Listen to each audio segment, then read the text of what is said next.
में रखेगा। किसान महापंचायत के राष्ट्रीय अध्यक्ष रामपाल जाट ने बताया कि राजस्थान के 45,000 से ज्यादा गांवों को इस आंदोलन में सम्मिलित होने का आह्वान किया गया है। इसकी सफलता के लिए प्रदेश भर में जन जागरण किया जाएगा। इसका प्रमुख उद्घोष खेत को पानी, फसल को दाम होगा। खेत को पानी के लिए सिंचाई योजनाएं प्राथमिकता से बनाने और फसल को दाम के लिए खराबे की क्षतिपूर्ति के साथ न्यूनतम समर्थन मूल्य पर खरीद की गारंटी कानून यथाशीघ्र बनाने के विषयों को प्रमुखता दिया जाएगा। जाट द्वारा किए जा रहे जन जागरण का प्रथम चरण 8 दिवसों में से 19 जिलों में संपर्क होगा। किसानों को उनकी उपजों के दाम नहीं मिल रहे। न्यूनतम समर्थन मूल्य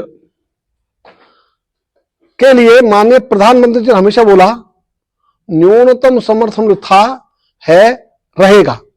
और उससे भी आगे बढ़कर बोला न्यूनतम समर्थन मूल्य मोदी की गारंटी है। और गारंटी का अर्थ होता है रिजर्व बैंक ऑफ इंडिया के गवर्नर जब नोट पर लिखते हैं मैं धारक को 500 रुपए देने का वचन देता हूं, यह गारंटी है। इसलिए कागज के टुकड़े से 500 रुपए का सामान हम खरीद सकते हैं, वो मूल्यवान हो गया कागज का टुकड़ा। तो प्रधानमंत्री जी की गारंटी फेल हो जाए, इसका हमें कष्ट है। जोधपुर में करीब 4 टीकाराम जूली कह रहे हैं कि यह सरकार फैसला लेने में सक्षम नहीं है। साथ ही एसआई भर्ती को लेकर बड़ा हंगामा भी किया जाएगा, ये कह रहे हैं जूली। सुनिए। देखिए, पेपर लीक पे बड़ा हंगामा करने वाली बीजेपी की सरकार, उनके समय में अभी पेपर लीक हो गए 4 दिन पहले। और एसआई भर्ती परीक्षा के लेकर भी बहुत बड़ी बड़ी बातें की गई थी, लेकिन जिन लोगों को इन्होंने पकड़ा वो जमानत पे छूट गए, ट्रेनिंग करने लग गए। और ये इस सरकार की बड़ी इसमें फजीहत हुई। उसके बावजूद भी अब कोर्ट में जो जवाब पेश जिस प्रकार से किया है, इनके कैबिनेट मंत्री कुछ कहते हैं, सब कमेटी कुछ कहती है, एसओजी कुछ कहती है, पुलिस कुछ कहती है, और खामियाजा यहाँ के युवाओं को भुगतना पड़ रहा है। तो एक इस पूरी सरकार के अंदर जो असमंजस की स्थिति 1 साल पहले जब ये बनी थी तब से शुरू हुई थी, वो आज तक वही चल रही है। ये सरकार निर्णय लेने में सक्षम नहीं है। और खबर राजसमंद से है, जहां पर शर्मसार कर देने वाली खबर सामने आई है। मुंडेर के कुएं में नवजात बच्ची का शव मिला है। ग्रामीणों ने शव को देखकर पुलिस और सिविल डिफेंस की टीम को सूचना दी। इसके बाद मौके में होने के बाद कैबिनेट फेरबदल हो सकता है। 14 जनवरी को खरमास खत्म हो रहा है। कैबिनेट में कुछ नए चेहरों को जगह मिल सकती है।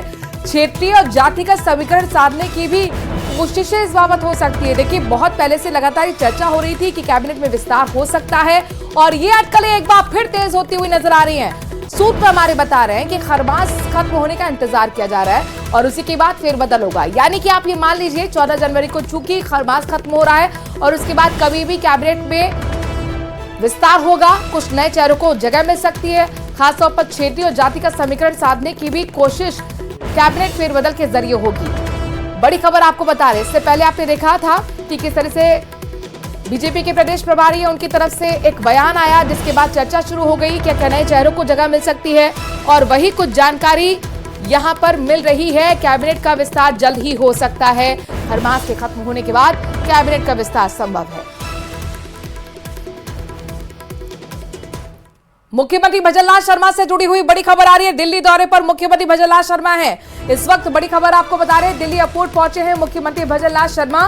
केंद्रीय गृह मंत्री अमित शाह से मुलाकात करेंगे। अमित शाह के साथ शाम 5:30 बजे बैठक होगी। 3 नए आपराधिक कानूनों को लागू करने की समीक्षा की जाएगी। राजस्थान सरकार की ओर से प्रेजेंटेशन दिया जाएगा। फिलहाल केंद्रीय मंत्री मनोहर लाल खट्टर से मुलाकात कर रहे हैं मुख्यमंत्री। ये तस्वीरें आपको हम दिखा रहे हैं। दिल्ली एयरपोर्ट पहुंच चुके हैं मुख्यमंत्री भजनलाल शर्मा आज दिल्ली के दौरे पर। विनीत हमारे संवाददाता इस खबर पर ज्यादा जानकारी के साथ जुड़ गए। विनीत, जाहिर तौर पर कई अहम बैठकें जिसमें अमित शाह के साथ मुलाकात भी कुछ देर में होगी, लेकिन उससे पहले जो मनोहर लाल खट्टर के साथ मुलाकात हो रही है उसका क्या एजेंडा? जी निश्चित तौर पर मैं आपको बताना चाहूंगा कि मनोहर लाल खट्टर के साथ मुलाकात में हो रही है। एक तो सौजन्य मुलाकात इसे कहा जा रहा है, लेकिन साथ ही साथ जिस तरह से मनोहर लाल खट्टर के साथ जो प्रदेश की जो योजनाएं हैं उनको लेकर के चर्चा हो रही है। अगर हम बात करें मनोहर लाल खट्टर के पास में 2 अहम मंत्रालय है, जिसमें ऊर्जा विभाग है और इसके साथ ही साथ अगर हम बात करें तो अर्बन डेवलपमेंट मंत्रालय जो है वो उनके साथ है। तो निश्चित तौर पर शहरी विकास की योजनाओं को लेकर के चर्चा जो है, जो राजस्थान की जो परियोजनाएं हैं उसको लेकर के चर्चा जो है वो यहाँ पर की जा रही है। साथ ही साथ राजस्थान की जो ऊर्जा जरूरतों को लेकर के जो परियोजनाएं हैं उसकी चर्चा जो है वो यहाँ पर की जा रही है। इसके साथ ही साथ मैं आपको बताना चाहूंगा कि आज शाम को जो केंद्रीय गृह मंत्री अमित शाह के साथ मुलाकात होगी, वो मुलाकात जो है वो काफी अहम जो है वो मानी जा रही है। जिस तरह से 3 कानून जो है, नए कानून लाए गए हैं, उसके बाद से वह लगातार केंद्रीय गृह मंत्री अमित शाह जो है विभिन्न राज्यों से फीडबैक ले रहे हैं कि आखिरकार ये जो कानून लाए गए हैं, लागू किए गए हैं, उसका किस तरह से इम्प्लीमेंटेशन हो रहा है और किस तरह से लोगों को जो है वो सुविधा हो रही है, या फिर अगर कोई भी दिक्कत आ रही है तो वो किस तरह की दिक्कत आ रही है। इसको लेकर के हमने देखा था कि मुख्यमंत्री के साथ और कौन मौजूद है? प्रेजेंटेशन चूंकि सरकार की तरफ से दिया जाना है, यानी राजस्थान सरकार की तरफ से दिया जाना है, वो कौन देगा? जी निश्चित तौर पर अगर हम बात करें प्रेजेंटेशन जो है वो राजस्थान के गृह मंत्रालय से जुड़े हुए अधिकारी जो है वो ये इसको लेकर के प्रेजेंटेशन जो है वो देंगे और साफ तौर पर यह बताएंगे कि आखिरकार जो जिस तरह से नए कानून आए हैं, क्योंकि मोदी सरकार का साफ तौर पर कहना था कि जो पुराने औपनिवेशिक पृष्ठभूमि के कानून थे उसे खत्म कर दिया गया है और अब लोगों की सुविधा के लिए जो है वो नए कानून लाए गए हैं। तो आखिरकार जो गृह मंत्रालय से जुड़े हुए अधिकारी हैं वो इसमें बैठक में मौजूद रहेंगे और वो भी जो है वो प्रेजेंटेशन जो है वो इस मुद्दे पर देंगे। जी आगे विनीत कार्यक्रम किस तरीके से बढ़ेगा? जी निश्चित तौर पर भी यहाँ पर जो है वो अभी सबसे महत्वपूर्ण जो है वो यह माना जा रहा है कि केंद्रीय गृह मंत्री जब अमित शाह के साथ मुलाकात होगी वो सबसे महत्वपूर्ण जो है वो है, लेकिन उसके पहले जो है वो कुछ मुलाकात जो है वो हो रही है। इसी कड़ी में हम मनोहर लाल खट्टर के साथ नजर बनाए रखिएगा विनीत। लगातार बैक टू बैक मीटिंग और सबसे बड़ी मीटिंग जो है गृह मंत्री अमित शाह के साथ मुख्यमंत्री की होने वाली कुछ ही देर में, उसकी भी जानकारी लगातार अपने दर्शकों को विनीत के जरिए देंगे। फिलहाल के लिए विनीत बहुत बहुत शुक्रिया। इस बड़ी खबर पर लगातार हमारी नजर बनी हुई है। वहीं इससे पहले मुख्यमंत्री उदयपुर के दौरे पर रहे, जहां उन्होंने भारत सरकार की महिला एवं बाल विकास मंत्रालय के चिंतन शिविर के उद्घाटन समारोह में शिरकत की। इस दौरान मुख्यमंत्री भजनलाल शर्मा पूरी तरह से आध्यात्म के रंग में नजर आए हैं।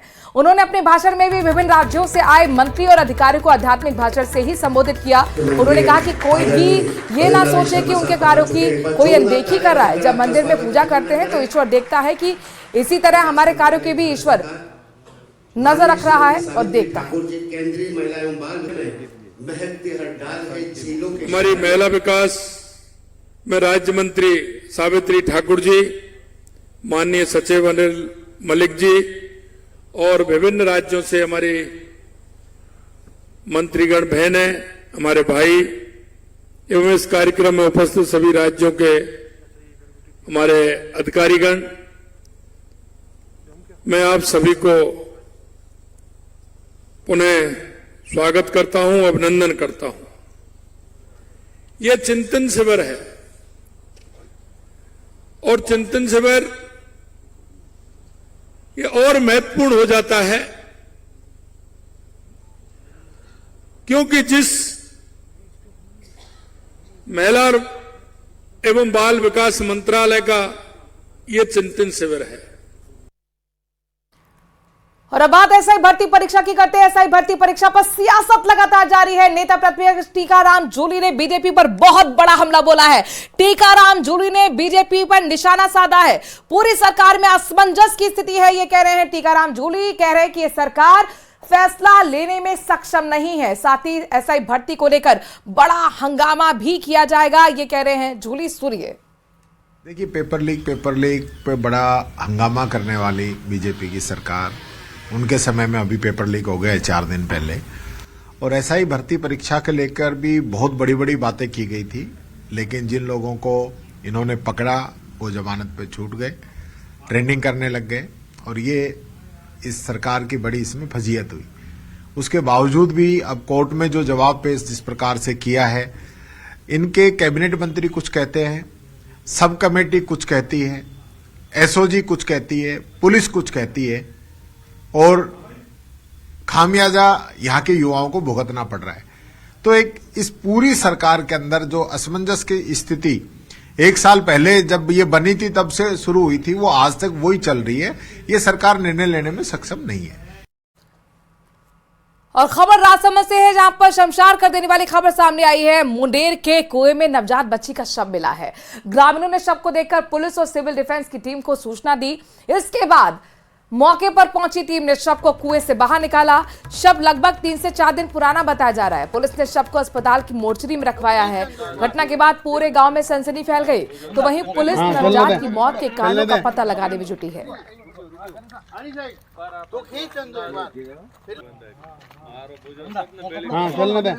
चलने दे।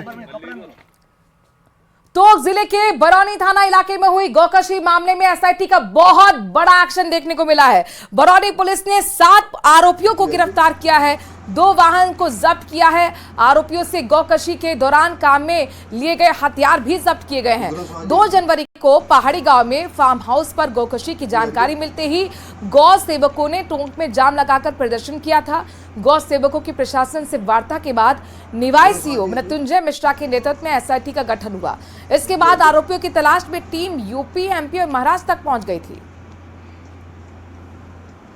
गौकशी जो 31 तारीख की रात को 31 दिसंबर की रात को पहाड़ी गांव के पास बने फार्म हाउस के पास कमरे में हुई थी, जिसमें टोंक के खालिद और साजिद, उनके साथ समीर और कामिल व निजाम थे, जो बहिर क्षेत्र के निवासी है, टोंक के निवासी है, अपने टेम्पो में लाके गौकशी की थी वहां पे।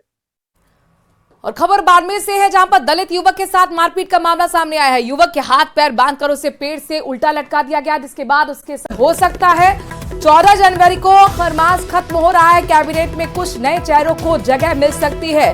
क्षेत्रीय और जातिगत समीकरण साधने की भी कोशिशें इस बाबत हो सकती है। देखिए, बहुत पहले से लगातार चर्चा हो रही थी कि कैबिनेट में विस्तार हो सकता है, और ये अटकलें एक बार फिर तेज होती हुई नजर आ रही हैं। सूत्र हमारे बता रहे हैं कि खरमास खत्म होने का इंतजार किया जा रहा है और उसी के बाद फेरबदल होगा। यानी कि आप ये मान लीजिए 14 जनवरी को चूंकि खरमास खत्म हो रहा है और उसके बाद कभी भी कैबिनेट में विस्तार होगा, कुछ नए चेहरों को जगह मिल सकती है। खासतौर पर क्षेत्रीय और जाति का समीकरण साधने की भी कोशिश कैबिनेट फेरबदल के जरिए होगी। बड़ी खबर आपको बता रहे, इससे पहले आपने देखा था कि किस तरह से बीजेपी के प्रदेश प्रभारी है, उनकी तरफ से एक बयान आया, जिसके बाद चर्चा शुरू हो गई कि क्या नए चेहरों को जगह मिल सकती है, और वही कुछ जानकारी यहां पर मिल रही है। कैबिनेट का विस्तार जल्द ही हो सकता है। हर मास के खत्म होने के बाद कैबिनेट का विस्तार संभव है।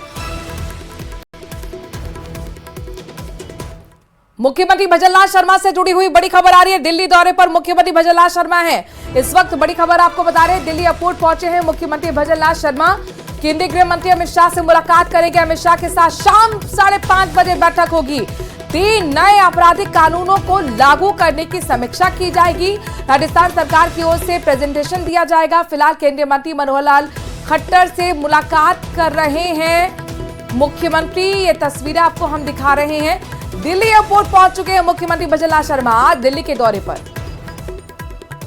विनीत हमारे संवाददाता इस खबर पर ज्यादा जानकारी के साथ जुड़ गए। विनीत, जाहिर तौर पर कई अहम बैठकें जिसमें अमित शाह के साथ मुलाकात भी कुछ देर में होगी, लेकिन उससे पहले जो मनोहर लाल खट्टर के साथ मुलाकात हो रही है, उसका क्या एजेंडा? जी, निश्चित तौर पर मैं आपको बताना चाहूंगा कि मनोहर लाल खट्टर के साथ मुलाकात में हो रही है। एक तो सौजन्य मुलाकात इसे कहा जा रहा है, लेकिन साथ ही साथ जिस तरह से मनोहर लाल खट्टर व के साथ जो प्रदेश की जो योजनाएं हैं उनको लेकर के चर्चा हो रही है। अगर हम बात करें मनोहर लाल खट्टर के पास में 2 अहम मंत्रालय है, जिसमें ऊर्जा विभाग है, और इसके साथ ही साथ अगर हम बात करें तो अर्बन डेवलपमेंट मंत्रालय जो है वो उनके साथ है। तो निश्चित तौर पर शहरी विकास की योजनाओं को लेकर के चर्चा जो है, जो राजस्थान की जो परियोजनाएं हैं उसको लेकर के चर्चा जो है वो यहाँ पर में की जा रही है। साथ ही साथ राजस्थान की जो ऊर्जा जरूरतों को लेकर के जो परियोजनाएं हैं उसकी चर्चा जो है वो यहाँ पर की जा रही है। इसके साथ ही साथ मैं आपको बताना चाहूंगा कि आज शाम को जो केंद्रीय गृह मंत्री अमित शाह के साथ मुलाकात होगी, वो मुलाकात जो है वो काफी अहम जो है वो मानी जा रही है। जिस तरह से 3 कानून जो है नए कानून लाए गए हैं, उसके बाद से वह लगातार केंद्रीय गृह मंत्री अमित शाह जो है विभिन्न राज्यों से फीडबैक ले रहे हैं कि आखिरकार ये जो कानून लाए गए हैं, लागू किए गए हैं, उसका किस तरह से इम्प्लीमेंटेशन हो हो रहा है और किस तरह से लोगों को जो है वो सुविधा हो रही है, या फिर अगर कोई भी दिक्कत आ रही है तो वो किस तरह की दिक्कत आ रही है, इसको लेकर के हमने विनीत देखा जी था कि बताइए, पिछले मुख्यमंत्री दिनों के साथ और कौन मौजूद है और प्रेजेंटेशन चूंकि सरकार की तरफ से दिया जाना है, यानी राजस्थान सरकार की तरफ से दिया जाना है, वो कौन देगा?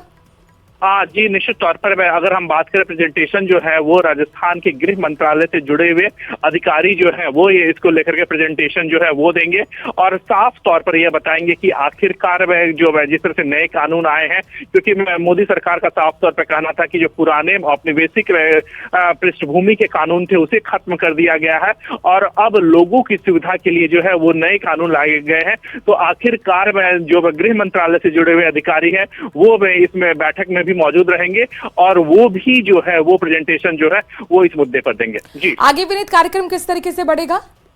जी निश्चित तौर पर भी यहाँ पर जो है वो अभी सबसे महत्वपूर्ण जो है वो यह माना जा रहा है कि केंद्रीय गृह मंत्री जब अमित शाह के साथ मुलाकात होगी वो सबसे महत्वपूर्ण जो है वो है, लेकिन उसके पहले जो है वो कुछ मुलाकात जो है वो हो रही है। इसी कड़ी में हम मनोहर लाल खट्टर के साथ ठीक है, नजर बनाए रखिएगा विनीत। लगातार बैक टू बैक मीटिंग और सबसे बड़ी मीटिंग जो है गृह मंत्री अमित शाह के साथ मुख्यमंत्री की होने वाली कुछ ही देर में, उसकी भी जानकारी लगातार अपने दर्शकों को विनीत के जरिए देंगे। फिलहाल के लिए विनीत बहुत बहुत शुक्रिया।